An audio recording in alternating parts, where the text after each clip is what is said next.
আসসালামু আলাইকুম। আজ আপনাদের সাথে শেয়ার করব কিভাবে আপনারা ছোলা মাখিয়ে খাবেন। এটা বাহিরে গিয়ে খান, এখন বাসায় খেতে পারবেন। তো দেখেন, এখানে আমি আপনার ছোলাটাকে সিদ্ধ করে নিয়েছি, ওইটা আর আমি দেখাই নাই বা শেয়ার করি নাই, অবশ্যই সবাই এটা জানেন। এখানে আমি নিয়েছি চাট মশলা, চাট মশলাটা অবশ্যই লাগবে। আর নিয়েছি হচ্ছে ধনিয়ার গুঁড়ো, জিরার গুঁড়ো, মরিচের গুঁড়ো। এগুলো আপনারা আপনাদের স্বাদ অনুযায়ী নেবেন বা আপনাদের মেজারমেন্ট অনুযায়ী আপনারা নেবেন, যে যতটুকু ছোলা নিয়ে থাকবেন ওই অনুযায়ী ছোলা বা বলেন বা বুট বলেন, যাই বলেন। তো হচ্ছে যেটা, এগুলোকে আমি হালকা একটু হলুদের গুঁড়ো আমি দিয়েছি। এগুলোকে দিয়ে এখন এখানে হচ্ছে যেটা আমি পানি দেব। পানিটা অবশ্যই গরম পানি, আমি একদম গরম পানি, উতরানো পানি যেটা, ওইটা অ্যাড করতেছি। এখন অ্যাড করে এটাকে ভালোভাবে মিক্স করে নেব। দেখেন আমি এগুলোকে ভালোভাবে মিক্স করে নিচ্ছি। একটু পানি দিয়ে মিক্স করে নিয়েছি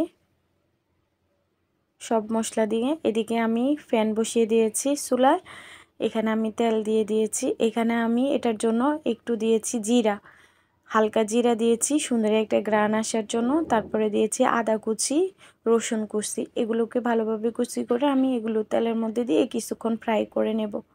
ফ্রাই করে আমি এটার মধ্যে দিয়ে দেব হচ্ছে আপনার, আমি যে এটা রেখেছিলাম, মানে এই যে মশলাগুলোকে আমি যে ভিজিয়ে রেখেছি, ওই মশলাটা আমি এটাতে অ্যাড করে দেব।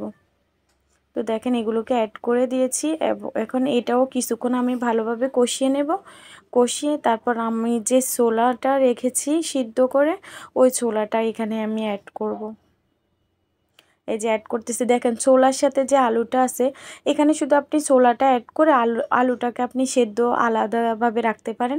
ওইটা আপনি যখন ছোলাটা ভাজা শেষ, এই মুহূর্তে এসে আপনি আলুটা অ্যাড করতে পারেন। হয়তো আমি ওইখানে অ্যাড করছি, এই মুহূর্তে এসে অ্যাড করে ভালো। এখন এখানের জন্য আমি কি রেখেছি, আপনার টমেটো কুচি, আমি তো টমেটো আল্লাহ, টমেটো কুচিটাকে আমি অ্যাড করে দিয়েছি আপনার শসা, দিয়েছি হচ্ছে আপনার পেঁয়াজ। এগুলোকে কিন্তু আমি কিচি স্লাইস করে নেই, এটা আমি একটু গোল সিস্টেমের করছি।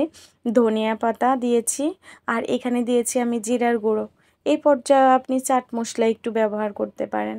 তো এগুলোকে এই স্বাদ মতো লবণও দিয়েছি আমি। এগুলোকে ভালো করে মেখে নিলেই হয়ে যাবে এই সুস্বাদু একটা খাবার, সত্যি অসাধারণ। আপনার বাসার বাহিরে দেখা গেছে যে আপনি খাবেন, সেটা কিন্তু স্বাস্থ্যকর হবে না বা খোলামেলা থাকবে। ওনারা কিভাবে কি করে, আপনি বাসায় এটা সুন্দরভাবে তৈরি করে নিতে পারেন। দেখেন আজ এই পর্যন্ত, আল্লাহ হাফিজ।